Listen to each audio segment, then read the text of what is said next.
Vamos lá, gente, falar um pouco do governo do JK, Juscelino Kubitschek. Juscelino foi um político mineiro, né? Ele começa a vida política em Diamantina, como prefeito, depois assume como governador e depois como presidente da República, tá? O JK, eu acho que por excelência, ele seria o que a gente conhece como o centro, tá? O JK não é nem de direita, nem de esquerda. Eu vou mostrar um pouco para vocês como que era essa figura do Juscelino, tá? Primeiro, ele vai tentar garantir um governo de coalizão nacional. Ele vai tentar unir as várias forças políticas para um governo de alguma forma que conseguisse negociar com várias alas. Então, primeiro, o JK ele tinha um forte apelo nacionalista, de preservação dos interesses nacionais, de colocar o Brasil como uma potência, então de exaltação do que seria o Brasil.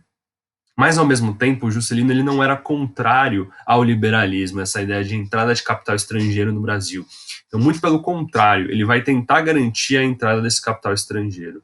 E, ao mesmo tempo, ele concede diversos cargos e ministérios aos militares. Então, ele tenta fazer essa grande coalizão de militares, desenvolvimentistas e liberais. É assim que ele vai tentar constituir o governo dele, quase como esse grande centro político, quase como essa política quase populista da ditadura Vargas. Não que o JK fosse um ditador, mas essa ideia do populismo mesmo como centro político, ou a figura carismática que garantisse que todo mundo girasse em torno dele.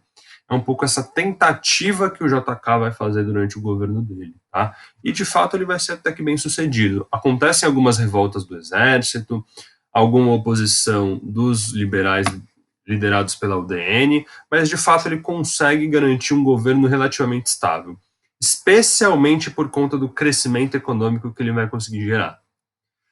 O JK ele assume com um slogan, que ele vai chamar de 50 anos em 5. Então a proposta dele era o quê? Desenvolver o Brasil 50 anos no espaço de tempo do mandato dele, de 5 anos. Era um pouco essa proposta dele. Para isso, ele vai criar o plano de metas.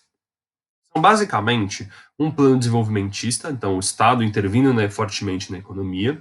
Ele vai estabelecer 5 metas de desenvolvimento do país, então 5 pontos onde ele considerava que o país necessitava crescer e se desenvolver. Essa é a proposta dele. Então, quais são essas 5 metas? Energia, então, de alguma forma, garantir um abastecimento de energia no país, então, construção de hidrelétricas, construção de termoelétricas, então, de alguma forma, garantir o abastecimento energético do Brasil. Transporte, então, de alguma forma, garantir a conexão de várias regiões do Brasil. O JK ele tinha um pensamento, e nesse ponto acho que ele tinha muita razão, que ele precisava interligar as várias regiões do Brasil, criar de fato um país para garantir esse crescimento. O JK ele vai tentar romper essa divisão entre campo e cidade que existiu durante muito tempo no Brasil. Então, interligar as várias regiões. Só para vocês terem uma ideia, não existia uma estrada segura que ligasse São Paulo ao Rio de Janeiro, uma estrada, enfim, de carro mesmo. Existia, assim, o que seria, o que a gente conhece hoje como a rodovia Dutra, né? Mas ainda assim era muito ruim de fazer esse trajeto, era muito demorado. Então o Brasil não tinha uma grande malha rodoviária, tá? Então era um pouco dessa proposta, investir em transportes, tá? Alimentação, então a proposta dele era de alguma forma garantir o abastecimento alimentar do Brasil, tornando mais eficiente a agricultura brasileira. Indústria, então conseguir de alguma forma que aumentasse o parque industrial brasileiro. E educação, então investimento em educação. Desses pontos, o que deu certo e o que deu errado no plano de metas do JK? Energia, de fato, ele consegue aumentar a capacidade energética do Brasil com a construção de várias hidrelétricas, especialmente, isso de fato ele vai conseguir. Transporte, ele é parcialmente bem sucedido, talvez tenha sido uma escolha equivocada, muito mais do que um fracasso, porque ele vai investir pesadamente em rodovias. Só para vocês terem uma ideia, quando o JK assume, o Brasil tinha mais ou menos 4 mil quilômetros de rodovias, tá? Só o JK, durante o governo dele, ele entrega 6 mil quilômetros. Então, no espaço de 5 anos, o JK entrega 6 mil quilômetros de rodovia. E o Brasil tinha, até aquele momento, 4 mil quilômetros. Então, isso de fato é impressionante. Tá? O Brasil necessitava desse transporte rodoviário e o JK ele vai ser muito bem sucedido nisso. Porém, todavia, entretanto, o JK esquece o transporte ferroviário. Então, o Brasil, durante muito tempo, ele investe pesado em ferrovias, especialmente no eixo São Paulo-Rio. E o JK ele abandona completamente esse modal, o que vai se tornar uma péssima escolha pensando nos tempos mais para frente. Que o transporte ferroviário ele é praticamente essencial para o transporte de mercadorias nos principais países do mundo, por exemplo, Estados Unidos e os países europeus, tá? E o Brasil praticamente não tem. O Brasil não tem ferrovias mais. As ferrovias que existiam no período até o período JK ou foram desativadas, se perderam, ou enfim foram caindo em desuso, tá? E para transporte de passageiros muito menos. Então talvez tenha sido uma escolha muito equivocada nesse momento, ou se provou equivocada nesse momento. A alimentação, há um crescimento expressivo da agricultura no país. A agricultura até o período JK era muito pouco eficiente, tá? Era muito pouco produtiva, eram grandes latifúndios que não produziam muita coisa. E há de fato um pequeno crescimento, um pequeno desenvolvimento da agricultura nacional nesse período. E talvez o grande carro-chefe do período JK, a industrialização que ele vai conseguir fazer. Aí, de novo, essa contradição entre o desenvolvimentismo e essa política liberal de trazer o capital estrangeiro. O JK incentiva a vinda de indústrias estrangeiras para o Brasil. E o foco dele vai ser na indústria automobilística.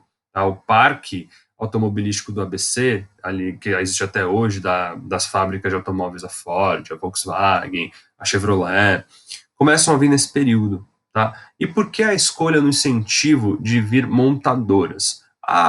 Sempre se usa aquela especulação, não, o JK ele abandona a ferrovia para construir rodovia, porque, enfim, as indústrias automobilísticas pagaram ele. Bom, não existe nenhuma prova disso, e, na verdade, é uma estratégia naquela época que fazia muito sentido. Então, primeiro, rodovias é mais barato fazer do que ferrovias, então fica pronto mais rápido, então a escolha por rodovia em vez de ferrovia é uma questão de praticidade, de você como político entregar. E a escolha de você incentivar a vinda de montadoras é porque, pensando na industrialização dos anos 60, anos 50, anos 60, uma montadora, como o próprio nome já diz, ela monta o carro. Ela não fabrica as peças. Para se fabricar o carro, você precisa de várias outras fábricas que mandam peças para a montadora. Então, quando eu estou fazendo um carro, eu preciso da fábrica de vidro, a fábrica de chapa de metal, a fábrica de borracha, a fábrica de peças, de parafuso. Então, você cria, a partir dessa montadora, desse núcleo da montadora, grandes outras empresas que vão ter que abastecer ela, e essas empresas podem produzir produtos para outras áreas da economia brasileira. Então, a estratégia de incentivar a vinda de montadoras era por isso. Ao incentivar em montadoras, eu consigo outras fábricas auxiliares no entorno. Era um pouco essa proposta. Educação, eu acho que talvez isso seja um pouco autoexplicativo, se deu certo ou errado, claramente deu errado. O foco vai ser numa educação técnica, mas vai ser muito limitado, não consegue uma grande capacitação, tá? Indústria técnica, para de alguma forma capacitar os operários, mas enfim, algo muito pequeno e praticamente desprezível, tá? Então, retomando o que dá certo, pensando no plano de metas, energia dá bastante certo, transportes parcialmente, alimentação há um certo desenvolvimento, indústria talvez seja o carro-chefe do JK, educação um fracasso, tá bom? E o JK, para simbolizar esse desenvolvimento do Brasil, 50 anos em 5, ele vai fazer uma meta que vai sintetizar todas as outras metas. Ele vai chamar de meta-síntese, que vai resumir o plano de metas, que é o que é a construção de Brasília. O JK ele vai partir da ideia de que para o Brasil se lançar ao futuro, ele precisava de uma nova capital, de um novo eixo político e econômico no Brasil. Aí a proposta é construir uma nova sede para o governo federal. E onde vai ser essa sede? No meio do território. Então vamos lá. A proposta da construção de Brasília tem basicamente 3 eixos de argumentação. Um deles é a defesa da capital do país. A capital antes ficava no Rio de Janeiro. Se qualquer país estrangeiro atacasse o Rio de Janeiro, tomava-se a capital e já era. Então, colocar no meio do território ia ser muito mais difícil tomar essa capital. Segundo, havia a proposta de interiorizar o Brasil. Tá? O Brasil, hoje, só para você entender, no pleno século XXI, se a gente puxa uma linha que passa aqui, ó, pelo que seria Porto Alegre, e vai até aqui, Belém, mais ou menos, pegar todo esse eixo próximo da faixa litorânea, mais ou menos 80% da população brasileira vive lá. Hoje, no século XXI. Tá? Nos anos 50, anos 60, era muito mais que vivia nessa região. Mais de 95% da população brasileira vivia aqui. O Brasil era um grande vazio demográfico. Então a proposta era o quê? De alguma forma garantir que parte da população fosse para o interior, ocupar o interior do Brasil. Então garantir que uma capital no meio gerasse interligações, conexões de voos, de estradas, então circulação de pessoas pelo interior, ocupar toda essa área do interior. Então essa é um pouco a proposta da construção de Brasília. E uma terceira, que talvez, enfim, ninguém diz explicitamente se é essa a intenção, mas provavelmente era, também afastar o centro de decisão da população. Quando eu estou no Rio de Janeiro e o governo federal está lá, na época era uma das cidades mais populosas do Brasil, se não a mais populosa do Brasil, eu faço uma manifestação, travo a capital, eu travo o governo federal. Brasília está afastada da população, afastada das principais cidades. Tá? Hoje, claro que Brasília é uma grande cidade, mas na época não. Então, afastado dessas grandes cidades, Brasília conseguiria ter uma vida normal, diferente do restante, diferente se tivesse, por exemplo, no Rio de Janeiro. Esses são os três argumentos, as três propostas para a transferência da capital. Tá? Só para vocês terem uma ideia, quando se inicia a construção de Brasília, não tinha uma estrada que ligava alguma das capitais brasileiras àquela região. Não existia uma estrada que chegava em Brasília. Não é um exagero, não existia estradas que chegavam a Brasília. Os primeiros materiais de construção chegavam de avião, tá? Só para vocês terem uma noção. A construção de Brasília foi caríssima, foi muito, mas muito cara, tá?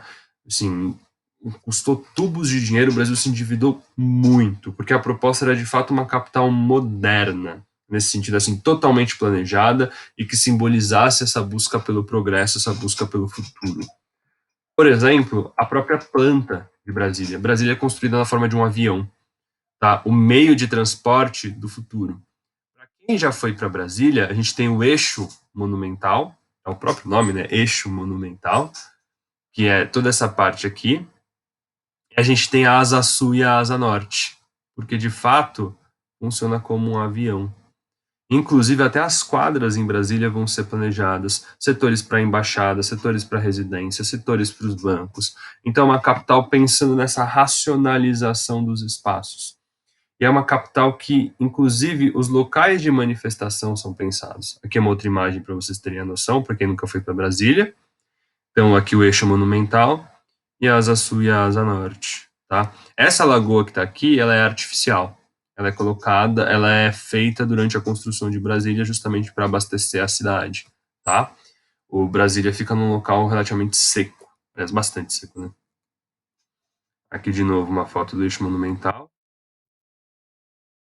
O Congresso Nacional, todo mundo já deve ter visto essa foto alguma vez na vida. O Palácio do Planalto, a sede do Poder Executivo. O Supremo Tribunal Federal, a sede do Poder Legislativo.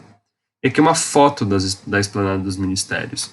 O que talvez ninguém nunca tenha se ligado, todas as manifestações em Brasília acontecem aqui. Isso é proposital, isso foi pensado durante a construção. Por quê? Só tem um local de entrada e não tem saída. Se você fecha essa parte aqui, onde está o Congresso Nacional, a multidão não passa. Então você consegue controlar o fluxo da multidão.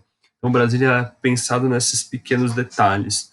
Algumas pessoas até dizem que Brasília é feita para oprimir o indivíduo, porque você não consegue andar em Brasília, as distâncias são muito longas, as coisas são muito espaçadas, é um local muito quente, muito seco, tá? Basicamente você anda em Brasília de carro, de transporte coletivo, e é uma cidade que de fato ela não é feita para esse automóvel. Você fechar uma rua em Brasília, você precisa de muita gente, porque as avenidas são muito largas, muito grandes. Olha o tamanho dessa esplanada dos ministérios, a distância entre um prédio e outro. É de fato um local que é pensado em toda essa proporção, tá? Enfim, não preciso dizer que, de novo, é muito caro. Contratados os maiores arquitetos da época, que é o Oscar Niemeyer, alguns engenheiros e urbanistas muito conceituados. Então, de fato, é feito tudo pensando nessa grandiosidade, tá?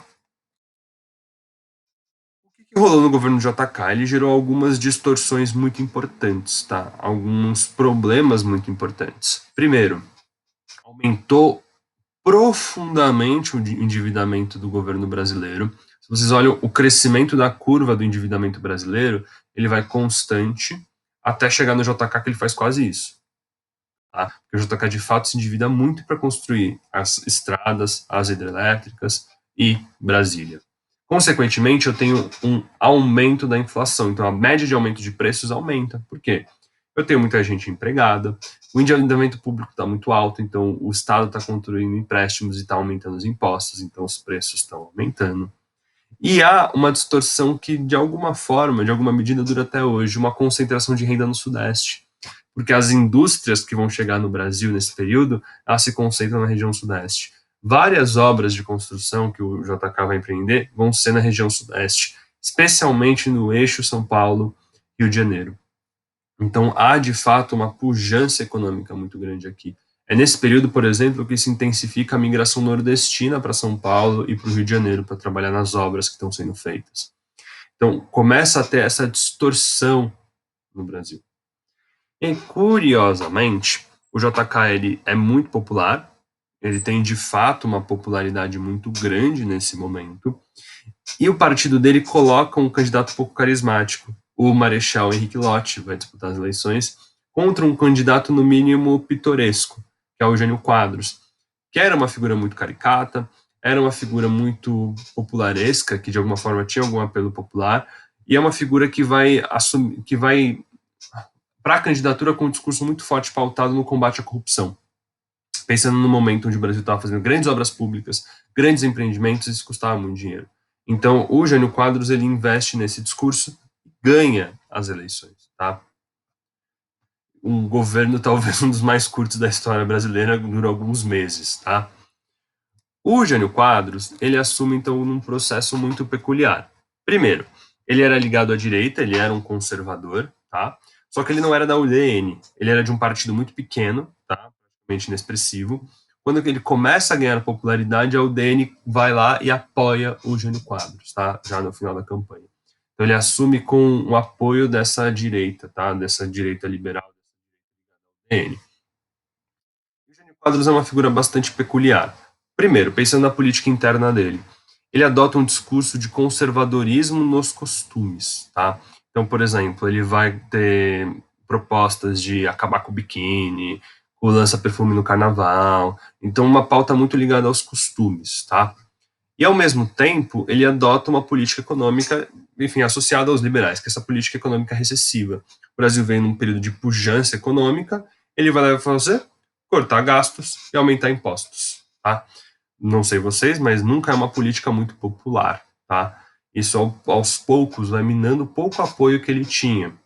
E talvez, o principal disso, na política externa ele adota uma política de neutralidade. Nesse ponto, eu acho que o Jânio Quadros tinha muita razão na visão que ele tinha de Brasil. Ele via o Brasil como, de fato, uma potência regional, tá? Como um país muito grande, com uma população grande, que tinha um impacto grande ali na região e que poderia, no contexto da Guerra Fria, se manter neutro. Então, em vez de apenas estar ligado ao bloco capitalista, Estados Unidos e os países no seu entorno, a ideia do Jânio Quadros é: não vamos romper com os Estados Unidos, mas vamos nos aproximar, pelo menos comercialmente, do bloco socialista. Então, um pouco essa proposta do Jânio Quadros. Só que eu acho que ele acaba se perdendo, ele acaba metendo os pés pelas mãos. Por exemplo, em 61, ele convida o ministro da Economia de Cuba para vir para o Brasil e condecora o ministro da Economia de Cuba. Só que tem um problema. O ministro da Economia de Cuba, no período, é um cara que eu acho que você já deve ter ouvido falar alguma vez na vida. Tá? Um tal de Che Guevara. Tá? De fato, o Jânio Quadros, um conservador, ele condecora o Che Guevara. Então, talvez eu acho que seja um pouco dessa questão pitoresca do Jânio Quadros. Qual é o problema? Pouco a pouco ele vai perdendo apoio de alas do Congresso. Como ele já veio de um partido pequeno, ele já não tinha uma grande simpatia da UDN, ele adota essa política recessiva que não garante o apoio popular e ao mesmo tempo ele adota essa política de neutralidade num contexto que o grupo conservador no Brasil queria um alinhamento com os Estados Unidos. Ele chama o Che Guevara para ser condecorado no Brasil, então isso gera de fato um mal-estar muito grande nessa ala conservadora. E o Jânio Quadros ele passa a ter que enfrentar essa oposição no Congresso. E o que ele vai tentar fazer? O que todo presidente que perde o apoio pouco a pouco do Congresso tenta fazer? Ou renuncia, ou sofre impeachment, ou tenta dar um golpe. Ou alguma combinação dentro disso.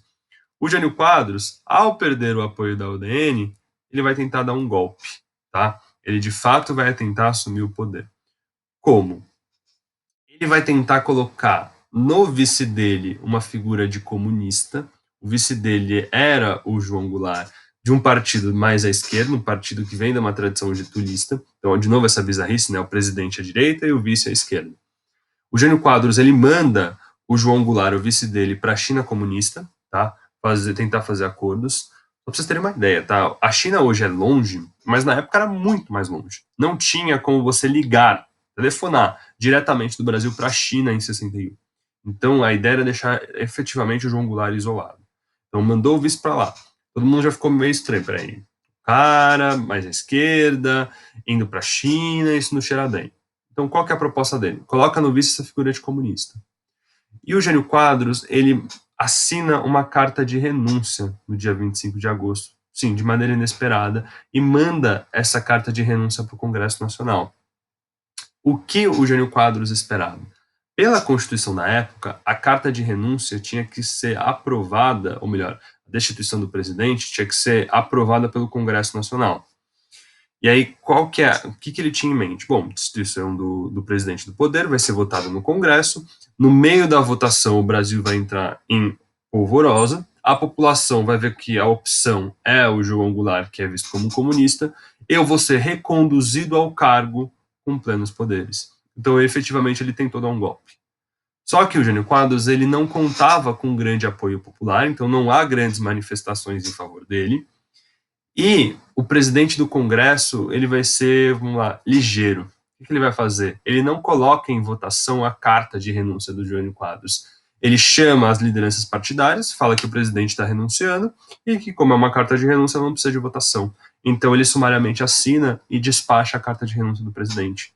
Então, essa foi a tentativa de contornar o golpe. Algumas lideranças do Congresso percebem isso e, rapidamente, colocam de lado o Jânio Quadros. Mas o Jânio Quadros tinha razão em uma coisa. De fato, o João Goulart, ele não era enfim, um candidato que as pessoas queriam, especialmente as alas ligadas ao DN e alas ligadas ao Exército. Então começa no Brasil articulações golpistas, tá? E por outro lado, começam articulações para garantir a posse do João Goulart. O governador do Rio Grande do Sul, o Leonel Brizola, ele começa a encabeçar um movimento contra esse golpe, um contragolpe. O que ele faz? Ele começa a pegar apoio das polícias ali na região sul, começa a trazer apoio de militares e consegue o apoio do Terceiro Exército, o exército que fica ali no Rio Grande do Sul, que era uma das tropas na época mais importantes do exército. Ele consegue o apoio de lá. Ele monta o que ele vai chamar da Campanha da Legalidade. Ele vai cercar o Palácio do Governo, o Palácio de Porto Alegre, com arame farpado, vai de fato montar quase uma trincheira em volta do palácio, monta uma rádio clandestina que transmitia 24 horas por dia para todo o Brasil, então denunciando tentativas golpistas. Tá? O Leonel Brizola ele chega muito perto de começar uma guerra civil para permitir a posse do João Goulart. Só para vocês terem uma ideia, o Jânio Quadros ele renuncia, ele deixa o Brasil à beira de uma guerra civil, tá? Com pretensões golpistas de uma ala do exército e pretensões que tentavam impedir esse golpe. Então, o Leonel Brizola ele consegue garantir um apoio maciço de parte do exército.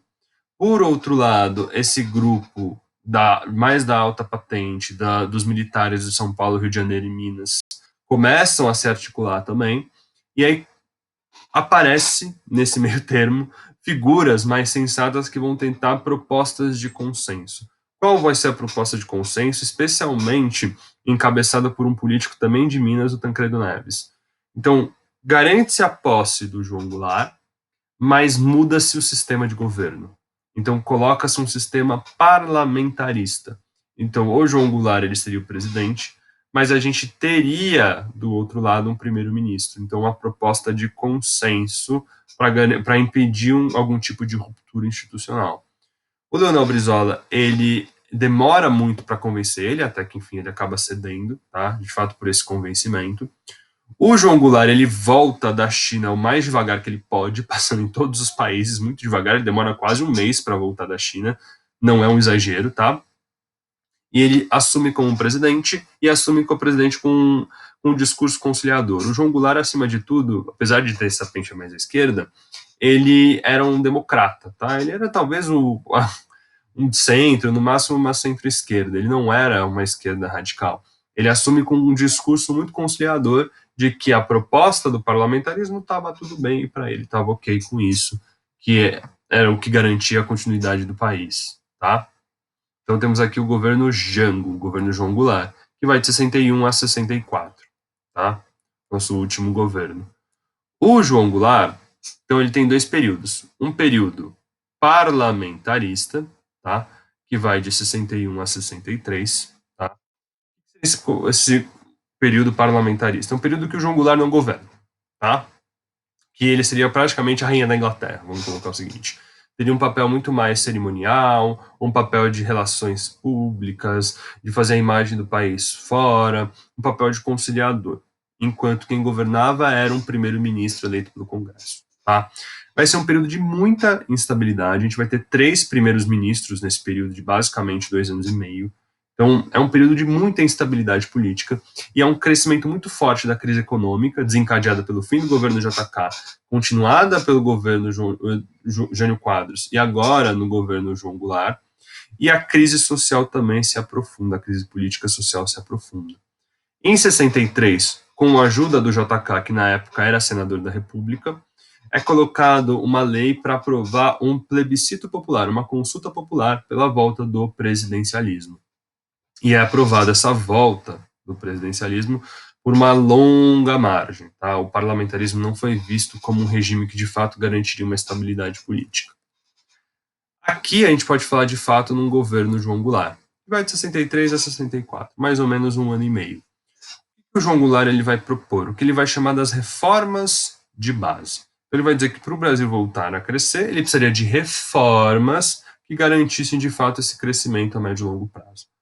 Reformas em quais setores? Bancário, evitar essa concentração bancária que existia e ainda existe no Brasil. Uma reforma fiscal, o Brasil dificultaria o desenvolvimento, ironicamente, outra coisa que o Brasil não resolveu. E uma reforma agrária, então pegar os grandes latifúndios e de fato dividir entre setores populares. Outra coisa que o Brasil não fez, tá? Especialmente por essa terceira reforma, o João Goulart ele vai ser colocado de novo como um comunista. Cuidado, reforma agrária não é necessariamente uma proposta comunista, tá? Ela pode ser uma proposta capitalista. Por quê?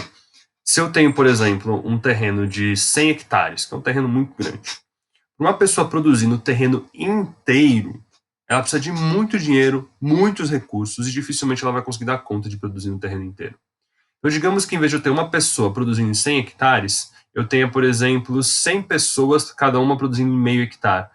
Cada pessoa conseguiria tornar esse lote produtivo, consequentemente a terra seria mais produtiva e, consequentemente, teria mais dinheiro na mão das pessoas, teria mais gente de classe média do que uma pessoa rica, tá? Então, uma reforma agrária, ela de fato garante uma distribuição de renda e de fato garante, de alguma forma, um crescimento no campo. Então, não é uma proposta necessariamente socialista. O João Goulart ele vai sofrer uma fortíssima oposição no Congresso, tá? Em cada um desses 3 pontos, tá? E ele vai ser muito associado a esse regime comunista de novo. E o que vai acontecer? O Brasil vai viver esse embate social de grupos mais a uma centro-esquerda e grupos mais à direita, tá? Essa esquerda trabalhista, aquela herança getulista, tá mais ligado ao nacional-desenvolvimentismo, mais ligado aos trabalhadores, aos sindicatos, uma direita mais conservadora, mais liberal, e ao mesmo tempo eu tinha dentro desses trabalhistas que eram mais moderados, eu tinha grupos socialistas mais à esquerda que apoiavam esse governo João Goulart. Dentro desse grupo, eu tinha militares que o apoiavam, tinha militares que apoiavam o João Goulart, especialmente das baixas patentes.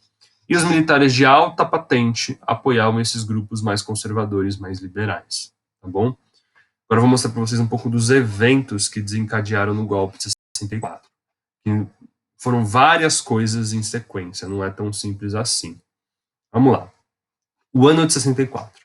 Como vocês perceberam, havia articulações na alta cúpula do Exército e entre alguns políticos brasileiros essa pretensão a um golpe que garantisse a entrada desses grupos mais conservadores. Isso já existia pelo menos desde o fim do governo Vargas, tá? E esse movimento ele vai se aprofundar em 64. E o João Goulart ele vai fazer uma leitura muito ruim da situação, muito ruim mesmo da situação. Como ele percebe que o Congresso não quer apoiar as pautas, ele começa a fazer comícios pelo Brasil. Esses comícios ele vai anunciar as reformas de base e tentar apoio popular. Qual que é o problema? Grupos à esquerda vão ver isso como um prenúncio de uma possível revolução, de uma possível tentativa de conseguir a revolução. Por outro lado, os grupos mais conservadores também vão ver isso como uma possibilidade de uma revolução e vão temer essa possibilidade. Então, a esquerda e a direita passam a se mobilizar. Tá? Um comício muito famoso é o comício da Central do Brasil, que o João Goulart, na cidade do Rio de Janeiro, faz um discurso para milhares de pessoas, e lá tem o apoio de alguns grupos de fato ligados a sindicatos e ligados mais à esquerda. Em 19 de março de 64, acontecem dois eventos mais ou menos simultâneos. Uma marcha da direita em resposta aos comícios do João Goulart, a Marcha da Família com Deus pela Liberdade, uma marcha conservadora, que pedia uma intervenção militar e pedia a renúncia do João Goulart, muito ligado à ideia de uma pauta mais ligada à religião, tá? E a gente tem uma manifestação de sargentos, tá? Um grupo de sargentos chega a tomar o Palácio do Governo em 19 de março. O João Goulart, ele não se posiciona contra esse movimento, que deixa os militares de alta patente muito assustados. O João Goulart tinha ligações com a baixa patente e não fala nada. Isso deixa os militares generais muito, mas muito temerosos, tá? Uma coisa que os militares odeiam acima de tudo é a quebra de hierarquia. No Exército existe uma hierarquia muito bem definida. E essa quebra dessa hierarquia é algo que os militares temem muito. E talvez a cereja do bolo, a gota d'água, foi no dia 25 de março de 64. Um grupo de marinheiros de baixa patente faz um motim exigindo melhores soldos, tá? Exigindo melhores condições de trabalho. O ministro da guerra é chamado para intervir na situação e vai propor a punição aos marinheiros. Os marinheiros mandam uma carta para o João Goulart pedindo uma intervenção dele. O João Goulart ele vai intervir na situação, vai demitir o ministro da guerra e vai endossar o apoio, uma anistia aos marinheiros. Isso foi a gota d'água para uma forte ala dentro dos militares, tá? Que vão intensificar o movimento golpista, vão intensificar as discussões para a tomada de poder. Quando que vai começar? No dia 31 de março de 64, tá? Um general que comandava tropas ali no sul de Minas, Olímpio Mourão Filho, pega as suas tropas, tá? De novo, Olímpio Mourão Filho, acho que já falei do nome dessa pessoa nas últimas videoaulas. Foi o mesmo cara que tem papel importante no Plano Cohen no golpe que coloca o Vargas como ditador. Ele é o cara que elabora o Plano Cohen. Ele era capitão em 37 e 64 era general. Ele pega suas tropas no sul de Minas e marcha em direção à cidade do Rio de Janeiro para tomar o poder. Essa notícia chega no Rio de Janeiro, onde estava o presidente, tá? A capital já era Brasília, mas boa parte das negociações ainda aconteceu no Rio de Janeiro, o presidente estava lá. Essa notícia chega no João Goulart, e o que ele faz? Em vez de pegar as tropas leais e reprimir o movimento do Olímpio Mourão Filho, ele pega um avião e vai direto para Brasília. Nesse processo de pegar um avião e ir para Brasília, as forças golpistas começam a se articular no Rio de Janeiro e São Paulo, a movimentar suas tropas para tomar o poder. Quando o João Goulart chega em Brasília, ele recebe a notícia dessas movimentações, recebe apoio de parte dos governadores que propõem o uso das polícias em cada um dos locais para reprimir essa tentativa de golpe e o uso de tropas do exército. O que o João Goulart faz? Pega um avião e vai para o Rio Grande do Sul, seu reduto eleitoral. Lá ele vai sondar os políticos locais para ver o que vai fazer.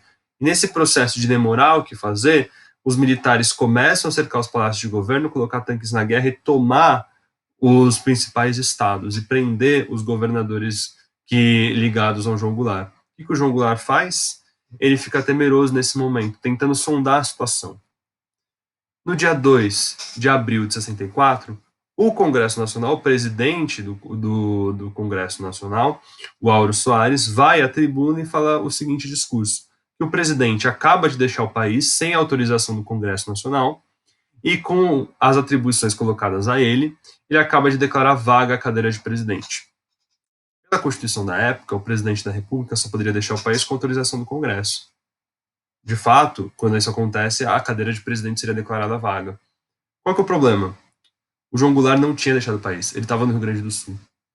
Então, o golpe é sacramentado aqui. Essa notícia chega para o João Goulart no Rio Grande do Sul, o que, que ele faz? Foge. Ele vai para o exílio, ele vai em direção ao Uruguai. Tá bom? No dia 11 de abril de 64, o Congresso Nacional faz uma eleição indireta para escolher a pessoa que ia cumprir o mandato do João Goulart até o fim, o general Humberto Castelo Branco. Tá? E aí estaria sacramentado o golpe civil-militar. Então, muitos ainda nem usam golpe só militar, porque é uma participação civil importante no momento do golpe, por isso golpe civil-militar. Alguns devem estar se perguntando, por que o João Goulart vai embora? Uma série de motivos. Primeiro que o João Goulart era, acima de tudo, um democrata, então ele não conseguia se ver como o líder de uma guerra civil para reprimir um golpe. Tá? Ele não tinha esse perfil. Só para vocês terem uma ideia, qual que era uma prática comum dos presidentes dessa República Liberal? Quando tinha um problema com tropas, com revoltas, eles pegavam as tropas do exército, reprimiam a revolta, cercavam a região e depois mandavam uma carta para o Congresso pedindo autorização para um estado de sítio, colocar o Brasil em estado de guerra. O João Goulart, ele mandou primeiro a carta para o Congresso pedindo o estado de sítio. Então ele tentou cumprir o rito constitucional da época. E segundo, ninguém, ou pelo menos pouca gente, imaginava que os militares ficariam tanto tempo no poder. Em alguns momentos de crise, os militares tomavam poder e saíam dele. Então havia quase uma crença, especialmente em alguns políticos da UDN, que os militares assumiriam, ficariam até 66, teria novas eleições e eles assumiriam. Tá? O que de fato não aconteceu. Tá? Vai ter uma ditadura bastante longa e bastante sangrenta de 64 a 85. Bom? Agora eu vou deixar vocês na continuação com o professor Eduardo. Muito obrigado por terem acompanhado até aqui.